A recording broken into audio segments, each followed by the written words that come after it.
Hey there, welcome to the video, and if you're new here, welcome to the channel. This is the first video in our new series where we take a look at your Instagram accounts and help you to grow on the platform. I haven't thought of a name for this series yet, but if you think of one, leave it in the comments. If you want me to take a look at your Instagram account on the next video, all you need to do is comment below with your Instagram name, what kind of photography you do, and what you feel like you could improve on, or maybe what your goals are. Anyway, let's get into it. Now, in this video, we're going to take a look at a wedding and engagement photography account and a landscape photography account. And at the end, we'll do some quick fire tips on some of the other people who submitted their accounts, some of the things that they could do to improve. So the first account we're going to look at is at Upon the Heath Photography. This is Tara. She is a wedding and engagement shoot photographer, and she does family shots as well. I'm going to start with loads of positives here. She's got a great profile picture, really clear in the name what she does, and if we scroll down we can see she's got a really clear theme to her account. We look at the biography: natural photography for the wild and whimsical, completely matches the theme and the colours she's chosen throughout. Now one thing I would say, if I was to scroll down here, as someone who's just looking at this for the first time, it's not completely clear that this is a service and that it's something that I could, buy or hire. I don't know what the word is there. If we go to the website and scroll down, there's a great section here which is what I offer: engagement, wedding, family.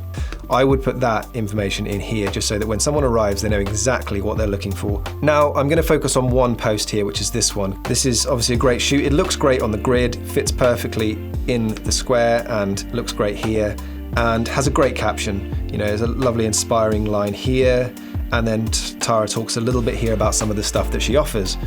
The thing I'm going to look at is these hashtags here.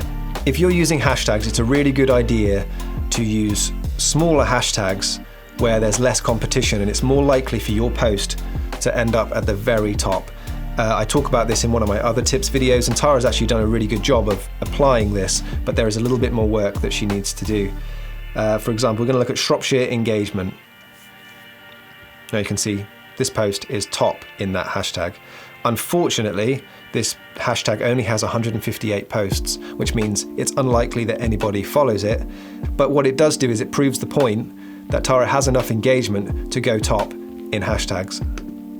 So let's go back. We're going to scroll down and we're going to look at the other hashtags that Tara is using. We're going to look at engagement shoot. I've got a feeling this is huge. Yeah, so this is a big hashtag in a niche which is very competitive. The good thing is here though that Tara's shots belong in this hashtag. They match the hashtag and the feel, so we know that the people who are engaging with this hashtag want to see this type of content, and Tara does produce this type of content. So this is a great hashtag to use. You just need way more engagement to start going top in it, and therefore getting more people that have never seen your account before coming to your account. Now here's another quick little tip. If you're looking for hashtags, we're an engagement shoot. You can see here related hashtags. All these hashtags across here, these are great hashtags to use.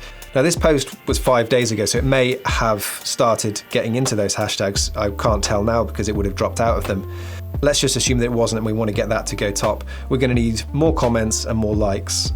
And that can happen by getting some small hashtags in there that you're going to go top in, and you get a bit of engagement, a few follows and a few comments, and then putting in some bigger ones. So Tara has done that, but I think you need to look at the smaller hashtags and try and find some which are a little bit more relevant to your niche. The Shropshire ones are good, however, not a lot of people are browsing those. They are a little bit too small. So you're probably looking for anything around 5,000 posts within that hashtag, and I think you'll start to find more people are browsing those. So my recommendation is just to put a bit more information into your bio about what you do, and then we need to start getting a bit more engagement. And you could probably ask questions like you are, but make them much more simple. You could ask something like, what's your dream first dance song? Or what do you think about overseas weddings? All these sorts of things. Try and relate them to your posts, but make them really simple so that people just almost can't help but answer them. And obviously try and keep them within your niche. Now the next account we're going to look at is Spencer Anderson, and that is at Spencer A_photos. And the name actually is going to be my first point. This is definitely personal preference, but personally I really like quite a tidy Instagram name, something quite memorable. Now Spencer A is obviously your name, underscore photos. It'd be easy for somebody to forget to put that underscore in and things like that. So that might be something to consider, maybe a more readable name on Instagram. But that's personal preference.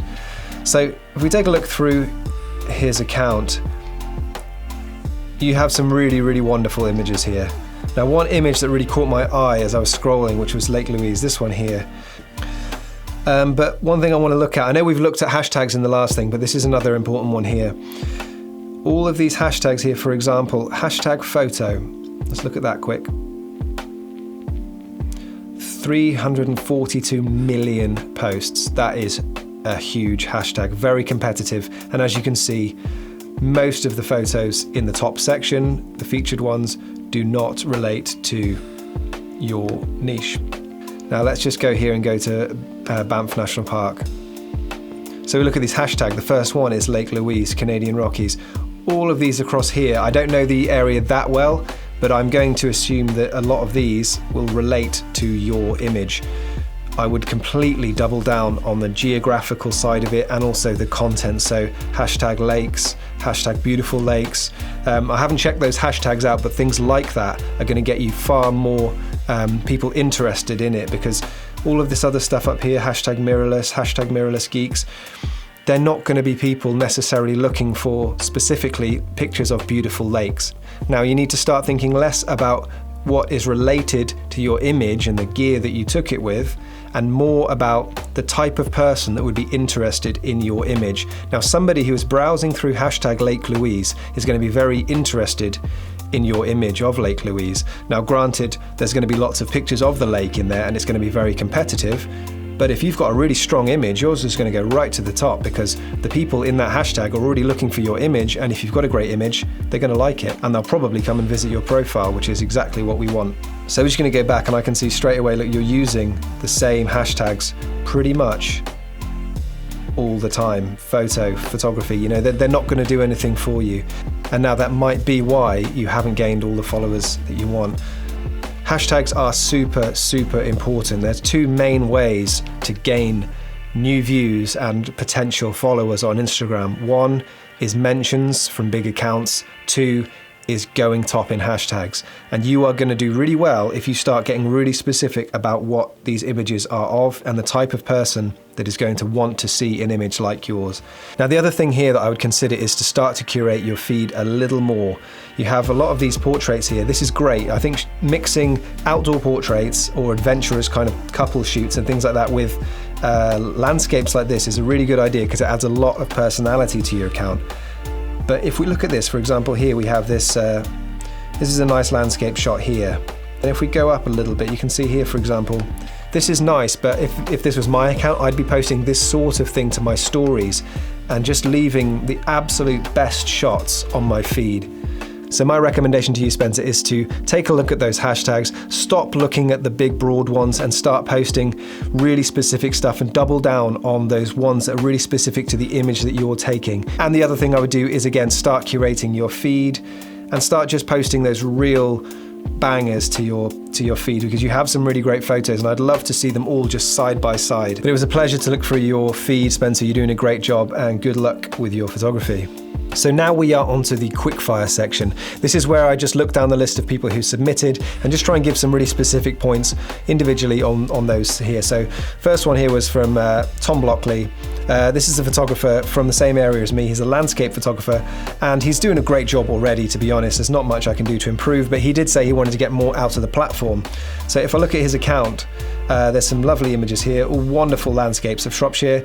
And I can see here though that he doesn't have any highlights. Now I know that Tom takes some really good behind the scenes stuff and adds it to his stories. So if I was you, Tom, I would be adding some of those to here, just so that when people come to your account for the first time, they can see some of those great BTS scenes from, you know, the tops of hills and mountains in the morning. I've seen some great ones from you and I really enjoy looking at those.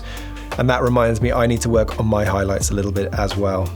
So the next tip here is about what can happen when you're following too many people.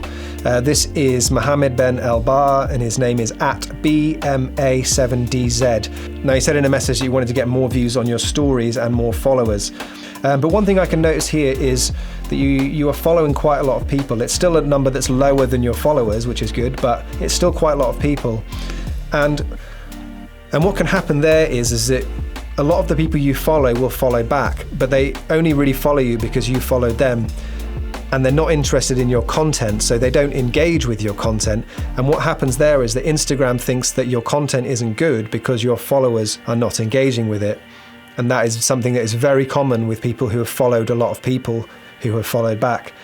Now, I have a video coming soon on why people should delete their followers and start cleaning up their accounts. But if you want that information from me, you're going to have to wait, but you could just search that on YouTube as well. I'm sure there's some great videos out there on how to clean up your account of followers who have just followed back and therefore are not engaging with you.